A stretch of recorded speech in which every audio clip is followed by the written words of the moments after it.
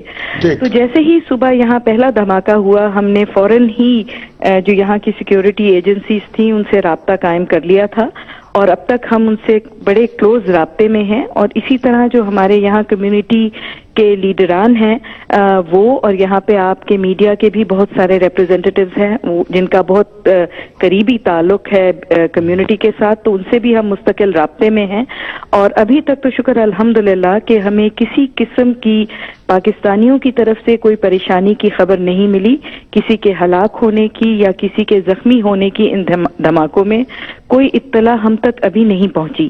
لیکن ہم نے جو سیکیورٹی ایجنسیز کے کرائسس مینجمنٹ سیل ہے اس کے نمبر بھی, اور ہم نے خود جو اپنی ایمبیسی میں 2 ہیلپ لائنز اسٹیبلش کی ہیں ان کے نمبرز میں آلریڈی میڈیا پہ ریلیز کر چکی ہوں, اور ہم نے وہ اپنی ویب سائٹ اور فیس بک پہ بھی لگا دیے ہیں تاکہ اگر پاکستانیوں بیلجیم میں کتنے پاکستانی اندازاً تعداد کے حساب سے؟ جی بیلجیم میں تقریباً 12 سے 15 ہزار پاکستانی مقیم ہیں, جن میں سے زیادہ تر اینٹورپ اور برسلز ہی میں ہیں, لیکن شکر ہے الحمدللہ کہ سب خیریت سے ہیں. تو مگر مسلمانوں کی تعداد تو کافی زیادہ ہے یہاں. جی مسلمانوں کی تعداد تو کافی زیادہ ہے یہاں, 8 لاکھ کے قریب تو خالی موروکنز ہی ہیں, پھر اور نارتھ افریقنز کافی زیادہ ہیں یہاں پہ, مڈل ایسٹ کے کافی لوگ ہیں.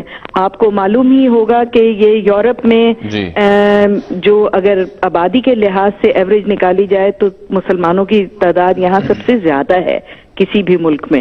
اور اسی طرح جو آئی ایس ایس میں فائٹ کرنے کے لیے لوگ سیریا گئے ہیں, ہوم گرون فائٹرز, وہ بھی بیلجیم میں سب سے زیادہ ہیں. تو یہ صورتحال ہے. تو کیا آپ سمجھتی ہیں کہ کیا اس کا کیا اثرات کیا ہوں گے اور مسلمانوں کو اور ہماری کمیونٹی کو کیسے ریئیکٹ کرنا چاہیے اس پر؟ دیکھیے یہ تو بہت ایک لمبی اور طویل گفتگو ہے کہ اس پہ مسلمانوں کے long term short term effect کیا ہوں گے جو ملینز کی تعداد میں مسلمان یورپ میں رہتے ہیں. میں تو فوکس کرنا چاہوں گی پاکستانی کمیونٹی اور خاص طور پہ وہ جو بیلجیم میں اس وقت قیام پذیر ہیں, اور کیونکہ یہ ایک چھوٹی کمیونٹی ہے اور بہت پرانی سیٹلڈ کمیونٹی ہے, تو یہ بہت peaceful settled composed well respected community ہے. زیادہ تر ان میں لوگ اچھے ویل سیٹلڈ بزنس کرنے والے لوگ ہیں, اور کبھی بھی اگر آپ دیکھیں تو بیلجیم میں آپ نے یہ نہیں سنا ہوگا کہ کوئی ان کی لوکل گورنمنٹس کو یا ان کے سیکیورٹی ایجنسیز کو پاکستانیوں سے کوئی مسائل ہوں. تو یہ بڑی ایک خوشائن بات ہے کہ ہماری کمیونٹی یہاں بڑی ویل ریسپیکٹڈ ہے اور چھوٹی کمیونٹی ہے. باقی مسلمان ممالک کے جو ایکسپیٹریٹس ہیں وہ یہاں بہت بڑی تعداد میں ہیں. تو مجھے اس کا ایک دم سے بالکل ڈائریکٹ کوئی خاص طور پہ پاکستانی کمیونٹی کے حساب سے تو امپیکٹ نظر نہیں آتا, لیکن یہ بھی کہنا صحیح نہیں ہوگا کہ کوئی امپیکٹ نہیں ہوگا. آف کورس وزٹ ویزاز ہیں اور ویزاز ہیں, ان میں تھوڑی زیادہ دیر لگے گی, تھوڑی زیادہ ڈفیکلٹی ہوگی, تھوڑے چیکنگ ویکنگ زیادہ ہو جائے گی. اس میں ظاہر سی بات ہے کسی کے ماتھے پہ تو نہیں لکھا کہ وہ پاکستانی ہے, تو ایکسپیٹریٹس کی چیکنگ بھی زیادہ ہوگی, اس میں پاکستانیوں کی بھی ہوگی. لیکن ڈائریکٹ ایز سچ کوئی پاکستانی لوگوں کے اوپر ان کو کوئی شک یا اعتراض ہو وہ مجھے نہیں نظر آتا. بہت شکریہ آپ کا محترمہ نمانہ ہاشمی صاحبہ, سفیر پاکستان کی برسلز میں, انہوں نے گفتگو کی. شام صاحب یہ میرے پاس پڑا ہوا ہے جو یونائٹڈ اسٹیٹ آف امریکہ کا جو انہوں نے اپنے شہریوں کو جو بھیجی ہے ہدایت, اس کے بعد انہوں نے یہاں برسلز میں لیول 4 کا تھریٹ پروڈکٹ کیا اپنے شہریوں کے لیے. انتہائی خطرناک صورتحال انہوں نے قرار دی ہے اور کہا ہے کہ آپ بالکل باہر نہ نکلیں, پبلک گیدرنگ میں نہ جائیں. یعنی کنسرن کا لیول یہ ہے امریکہ کہ انہوں نے لیول 4 کی تھریٹ وہاں پر جاری کیا. وہاں کی حکومت نے بھی ایک بہت ہائیسٹ لیول کی سیکورٹی الرٹ دیا ہے. آپ یہ دیکھیں, یہ جو ایئرپورٹ ہے یہ یہاں پر پچھلے سال میں پڑھ رہا تھا ایک آرٹیکل میں, پچھلے سال 1 سال کے دوران اس ایئرپورٹ پہ 2 کروڑ افراد کے استعمال میں رہے سال بھر میں. جی سال بھر میں. اب دیکھیے یہ تو ویسے بھی ایک دل ہے, ہر طرف پڑے, یعنی برطانیہ ہے, فرانس ہے, یعنی ایک بڑی ایک جغرافیائی طور پر بڑا اہم ملک ہے یہ, اور جو یہاں سے جو صورتحال پیدا ہوتی ہے اس کے اثرات پورے یورپ میں. ان کے جو وزیر اعظم نے بڑا اہم بیان دیا, انہوں نے کہا حملہ تو یہ ہوا برسلز میں, لیکن اس کا نشانہ پورا یورپ ہے, پورے یورپ کو یہ اپنے اوپر حملہ محسوس کرنا چاہیے. ان کا مفہوم تھا ان کا. جو کچھ بھی ہو رہا ہے اس میں امریکہ اور اس کے اتحادی بھی ذمہ دار ہے, لیکن ہماری اپنی یہ جو سوسائٹی ہے ہماری, دیکھیں اس کے اندر کیا ہو رہا ہے. اس کے اندر جو انتہا پسند ہیں وہ پروان چڑھ رہے ہیں، اور ایک ڈیوائیڈ جو ہے وہ بڑھ رہی ہے مسلمانوں کے اور مقامی آبادیوں کے درمیان، ایک بڑی ایک ٹینشن اور ایک تصادم کی سی فضا پیدا ہو رہی ہے۔ بریک کا وقت بھی آن پہنچا، اس موضوع کو بھی ہم وائنڈ اپ کریں، لیکن ایک اہم سوال ہے کیونکہ آج میں دیکھا کہ وہاں پر اس حملے کے بعد ریئیکشن کیا آیا۔ لوگوں نے کہا جی یہ جو آپ کہتے ہیں کہ مذہب کی کیا تعلیمات ہیں یہ نہ بتائیں، وہ جو بھی ہوں گی ہم نے تو وہ دیکھنا ہے کہ اس مذہب کے ماننے والے کیا کر رہے ہیں۔ وہ درست ہے، اب اصل میں تو جو خود وہ کر، اگر یہی بات ہے خود یہ کیا کر رہے ہیں جو لوگ وہاں بیٹھے ہوئے ہیں، پہلے کہا نا وہ کس طرح سے حملہ آور ہوئے ہیں، کس طرح بستیاں اجاڑ دی ہیں، تو یہ اگر بحث تو لمبی بحث ہے، اس میں آپ ایک دوسرے پر کیا بات کریں گے۔ بہرحال جو لوگ اس طرح کی حرکت کرتے ہیں وہ ان کی مذمت کی جانی چاہیے، ان کی آپ تعریف نہیں کر سکتے، لیکن یہ جو ہماری حکومتیں ہیں جو جمہوریت کے نام پر حکومت کرتی ہیں، بڑے مہذب لوگ جہاں کہلاتے ہیں، وہ بھی دیکھیں کہ انہوں نے کتنے لاکھوں گھروں کو اجاڑا ہے اور کتنی بستیوں کو تاراج کیا ہے، اور چہرے پر پھر بیک اپ جو ہے وہ امن کا اور سلامتی کا اور جمہوریت کا کر کے ہمیں درس دیتے ہیں، کچھ شرم تو ان کو بھی آنی چاہیے۔ بالکل ٹھیک، ایک بریک لیتے ہیں، واپس آتے ہیں تو بات کرتے ہیں حکومت اور اپوزیشن کیسے الجھ گئے ہیں۔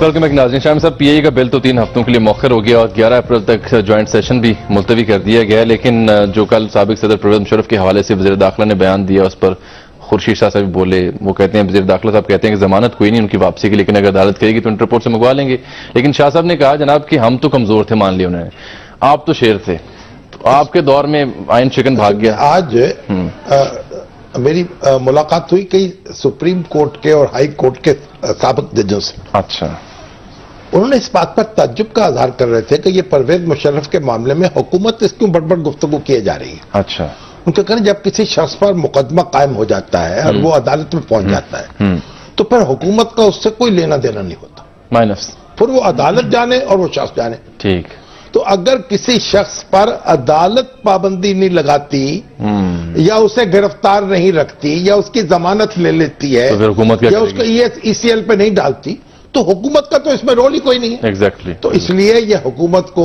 اس میں انہوں نے کہا ان کے قانونی مشیر ناقص ہے، ان کو خامخواہ مشورہ دے رہے ہیں اور ایسے بولتے چلے جا رہے ہیں۔ یہ اب عدالت نے جب ان کو کسٹڈی میں نہیں رکھا، ختم ہو گئی بات۔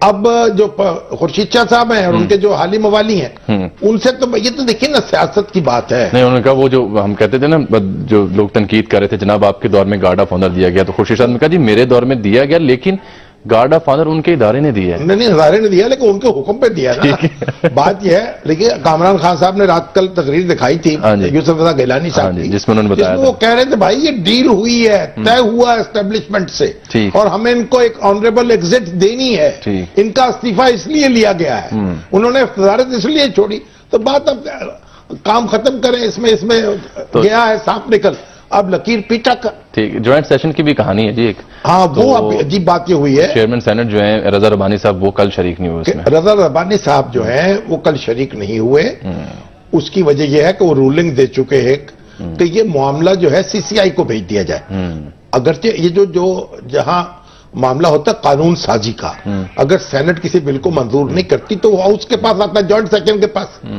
اب یہ جب انہوں نے ایک رولنگ دی، اب ہمارے ہاں جو قاعدہ قانون ضابطہ ہے اس کی پرواہ نہیں کی جاتی، بس اپنی مرضی کی بات ہے۔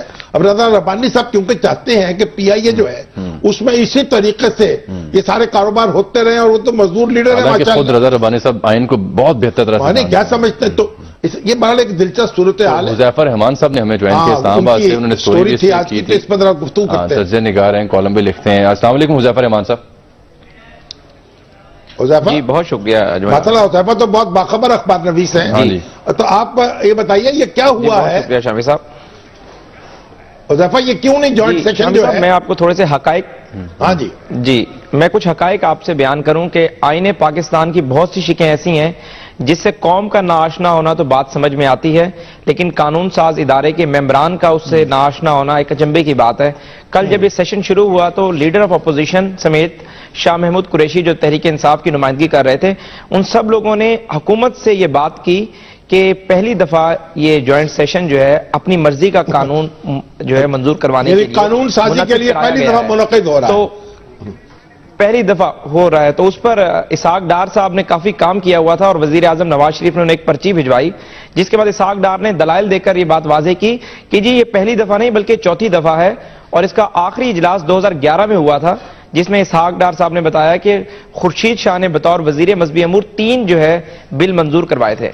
اچھا میں آپ کو کچھ حقائق بیان کر دوں کہ چیئرمین سینٹ کا رولنگ دینا کسی بھی معاملے کے حوالے سے وہ تو درست بات ہے، لیکن اگر وہ بل سینٹ سے ریجیکٹ ہو جائے تو سینٹ خود ایک پارٹی بن جاتی ہے اس معاملے میں، پھر وہ معاملہ قومی اسمبلی کے اندر جانا ہوتا ہے، تو اس پارلیمنٹ کے سامنے بل پارلیمنٹ کے سامنے یعنی دونوں ہاؤسز پارلیمنٹ کے سامنے جاتا ہے، پارلیمنٹ کا مشترکہ اجلاس ہوتا ہے، اور مشترکہ اجلاس 1975 میں بھٹو صاحب نے 2 مشترکہ اجلاس بلائے، ایک 20 جنوری 1975 کو بلایا اور ایک 25 دسمبر 1975 کو بلایا، تو اس کے بعد انہوں نے اس معاملے پر ایک رولنگ پاس کر دی کہ اس معاملے کو آپ کونسل آف کامن انٹرسٹ میں لے جائیں۔ اب معاملہ یہاں پر یہ تھا کہ اس رولنگ کے جواب میں اسپیکر قومی اسمبلی بھی ایک رولنگ دے سکتے تھے، لیکن وہاں پر مسلم لیگ نون کا بھی ایک اہم اجلاس ہوا اجلاس سے پہلے، اور وزیر اعظم نواز شریف نے چیف ویب کے ذریعے واضح ہدایت جو ہے اسپیکر کو بتائی اور ان سے ریکویسٹ بھی کی کہ کوئی ایسی رولنگ پاس نہ کی جائے جس سے 2 مقتدم ادارے جو ہیں وہ آپس میں ٹکراؤ کی صورتحال پیدا ہو۔ اور یہاں پر ایک بڑی میں آپ کو بتاؤں بڑی اہم بات ہے کہ حکومت نے جو یہ جوائنٹ سیشن شروع کروایا تھا، میری حکومت کے انتہائی جو فیصلہ ساز لوگ ہیں ان سے بات ہوئی، ان کا یہ کہنا تھا کہ پی آئی اے سے بھی زیادہ ہمارا مقصد جو تھا آئین کی شک کو جگانا تھا۔ عوام ٹوٹلی انویئر ہو گئے تھے کہ جوائنٹ سیشن بھی فار لیجسلیشن ہوتا ہے یا نہیں ہوتا۔ اچھا اس کے اندر آج کیا ہوا؟ آج جو معاملہ یہ تھا کہ آج صرف اور صرف جو 3 مہینے کے لیے پارلیمنٹ کا مشترکہ اجلاس ملتوی ہوا ہے، یہ صرف وزیر اعظم کی ہدایت کے بعد ہوا ہے، کیونکہ حکومت چاہ رہی تھی کہ پی آئی اے کا اجلاس کب ہوگا جائے، لیکن آپ اجلاس کب ہوگا؟ 11 اپریل کو ہوگا، 11 اپریل کو، ٹھیک، یہ 11 اپریل کو اجلاس ہوگا، اور وزیر اعظم نواز شریف نے واضح کہا کہ 2 ادارے آپس میں نہ ٹکرائیں، بلکہ اشتر صاحب کو ہدایت جاری کی گئی ہے کہ آج وہ وزارت قانون و انصاف مل کر سینٹ اور قومی اسمبلی سیکریٹریٹ سے رابطہ کرے اور اس معاملے کا حل نکالے۔ ٹھیک ہے حذیفہ بہت شکریہ بہت شکریہ۔ نہیں دیکھیے تو بڑی واضح بات ہے، دستور میں لکھا ہوا ہے، ہم کل بھی ذکر کر چکے ہیں اس کا، اگر قومی اسمبلی کا پاس کیا ہوا کوئی بل سینٹ نامنظور کر دیتی ہے تو پھر وہ جوائنٹ ہاؤس کے سامنے جاتا ہے اور اس میں پاس ہوتا ہے یا وہ ناکام ہوتا ہے، تو یہ تو ایک بالکل ایک عجب بات ہے کہ آپ کسی چیز کو پسند یا ناپسند کرتے ہوں اور راستہ روک دیں، اس میں دستور کی کھلی خلاف ورزی کرے۔ بالکل رضا ربانی صاحب سے اس کی توقع نہیں کی جا سکتی، لیکن کیا انہوں نے کام یہ۔ ٹھیک ہے شام صاحب، بریک کا وقت بھی آن پہنچا ہے اور کچھ اہم موضوعات باقی ہیں، لیکن میں جاتے جاتے ذکر کرنا چاہوں گا ٹنڈو محمد خان کا، حیدرآباد قریبی شاعر ہے سندھ کا۔ زہریلی شراب پینے سے 35 افراد جو ہیں وہ اپنی جان سے ہاتھ دھو بیٹھے ہیں، خواتین بھی 3 شامل ہیں، وزیر اعلیٰ نے S H O D S P کو نہیں، خواتین نے خود شراب پی یا کسی نے پلا دی ان کو؟ یہ تو اب ہوتا یہ ہے کیونکہ جب انہوں نے پی تب سامنے تو بیٹھا کیا صورتحال ہوگی وہاں؟ اس میں اکثریت جو ہے وہ ساقی نے کچھ ملانا دیا ہو شراب میں، اکثریت ہندو برادری کی ہے، لیکن کچھ مسلمان بھی ہیں، کچھ مسلمان۔ بات یہ ہے کہ یہ تو حکومت کا، یہ دواؤں میں ملاوٹ ہو رہی ہے، غذا میں ملاوٹ ہو رہی ہے، تو شراب کی بات کیا کریں آپ؟ تو بہرحال یہ تو ایک ناقص انتظامیہ ہے اور جو کسی چیز پر نظر رکھنے کو تیار نہیں ہے۔ ایک بریک لیتے ہیں ناظرین، یہاں پر واپس آتے ہیں تو حلقہ 101 کے ضمن انتخاب کی بات ہوگی۔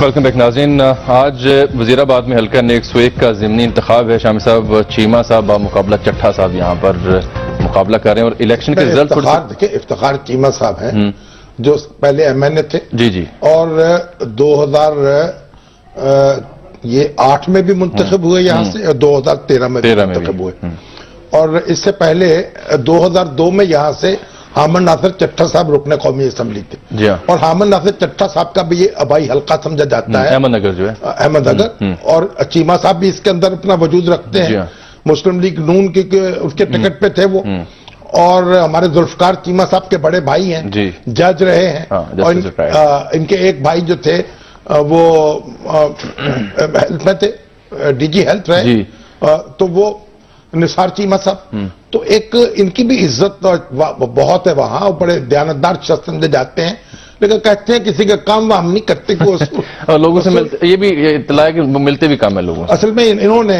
ان سے غلطی یہ ان کی بیگم صاحبہ جو ہیں وہ بھی سرکاری ملازم ہے شاید، انہوں نے جو اپنا گوشوارہ داخل کیا نا جائیداد کا، اس میں ایک مکان ان کے نام پہ تھا، وہ اپنی اس میں درج نہیں کر سکے. ٹھیک ہے. تو اب سپریم کورٹ تک معاملہ پہنچا اور سپریم کورٹ نے پھر ان کو یہ الیکشن کالعدم قرار دے دیا، لیکن ان کے پس منظر کو دیکھتے ہوئے اور شخصیت کو دیکھتے ہوئے ان کو نااہل قرار نہیں دیا. وہ الیکشن لڑ سکتے. اب وہ الیکشن لڑ سکتے. تو شاہ صاحب تازہ ریزلٹس بھی آ گئے ہیں، 260 سے زائد پولنگ اسٹیشنز ہیں، تو یہ 65 پولنگ اسٹیشنز کے نتائج پہنچے ہیں. اس میں جو پاکستان مسلم لیگ نون کے امیدوار ہیں انہوں نے 24,300 ووٹ لیے ہیں ابھی تک. پاکستان تحریک انصاف کے امیدوار نے 22,400، یعنی کافی کلوز یہ کانٹیسٹ بن رہا ہے. محمد ناصر چٹھا جو ہیں جو سابق اسپیکر قومی اسمبلی کے، وہ 2002 میں یہاں سے 69,171 ووٹ لے کے منتخب ہوئے تھے، اور ان کے مقابلے میں پیپلز پارٹی کی کینڈیڈیٹ تھی آسما شاہنواز، جنہوں نے 64,355 ووٹ لیے تھے. لیکن 2008 میں پھر چٹھا صاحب کو شکست ہو گئی ان کے مقابلے میں.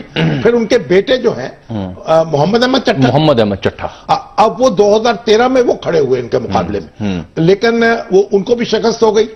اب یہ جو ٹریڈیشنل مسلم لیگی ہیں، اور ان کے جو والد صاحب تھے صلاح الدین چٹھا، وہ خواجہ ناظم الدین کے دور میں سیکرٹری جنرل رہے مسلم لیگ کے. ہمارے حبیب اکرم صاحب گئے تھے وہاں پر. اب یہ شامل ہو گئے ہیں محمد احمد چٹھا پی ٹی آئی میں. ٹھیک ہے. اب دلچسپ بات یہ ہے کہ پی ٹی آئی کے جو کینڈیڈیٹ تھے شاہ نواز چیمہ، پچھلے الیکشن میں وہ اب شامل ہو گئے مسلم لیگ میں، ان کو ٹکٹ نہیں ملا. تو اب ان کو یہ پی ٹی آئی کے اپنے ان کے ووٹ بھی ہیں، پی ٹی آئی بھی ہے، اور یعنی یہاں 3 دورے بھی کیے ہیں عمران خان صاحب. تو ایک زور کا مقابلہ ہے. ٹھیک ہے. ابھی یعنی 24,000 22,000 نہیں، اب 27 ہو گیا. حبیب اکرم صاحب 27,000 ہو گئی چیمہ صاحب کی، اور ان کی 25,000 کی 25,000 ہے. تو بس اب دیکھیے حبیب اکرم صاحب اصل میں گئے تھے 2-4 روز پہلے، ان سے معلوم کرتے 101 میں، تو ان سے جانتے انہوں نے کیا دیکھا. السلام علیکم حبیب اکرم صاحب. وعلیکم السلام جاوید صاحب. اکرم صاحب آپ کس کے ساتھ ہیں حبیب صاحب؟ آپ کسی کے ساتھ نہیں ہے شاہد صاحب، ہم تو محض دیکھنے ہیں، ہم تو دیکھ رہے ہیں کہ معاملات کس طرف جا رہے ہیں. کیا اندازہ ہے کہ الیکشن کافی فیئر ہو رہا تھا، ٹھیک ٹھاک؟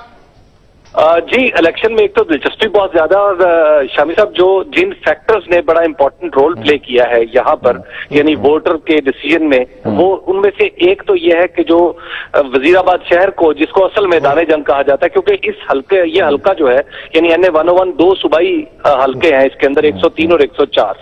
تو 103 میں تو مجموعی طور پر حامد ناصر چٹھا صاحب ہمیشہ جیتے رہے ہیں، اور جن الیکشنز کا آپ ذکر کر رہے تھے کہ جب جیتے ہیں بنیادی طور پہ وہ 103 سے اتنی بڑی لیڈ لے کے آتے ہیں کہ 104 پر غالب آ جاتے ہیں. 104 بنیادی طور پہ شامی صاحب شہر کا حلقہ ہے جس میں وزیر آباد شہر آتا ہے اور گرد و نواح کی کچھ یونین کاؤنسلز ہیں.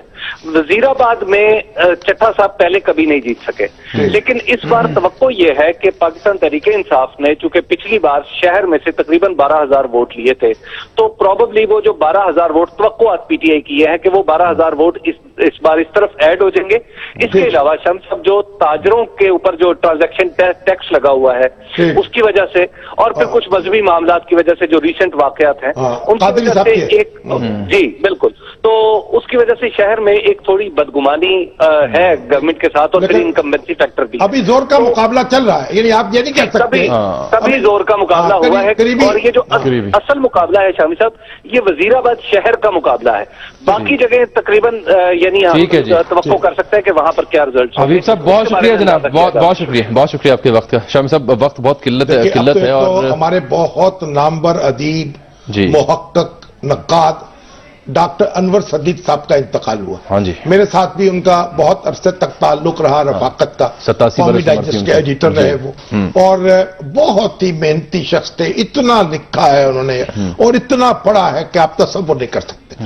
تو ایک بڑی طویل عمر پائی، اور آخر دم تک قلم کے سپاہی تھے، اور اللہ تعالیٰ ان کی مغفرت کرے.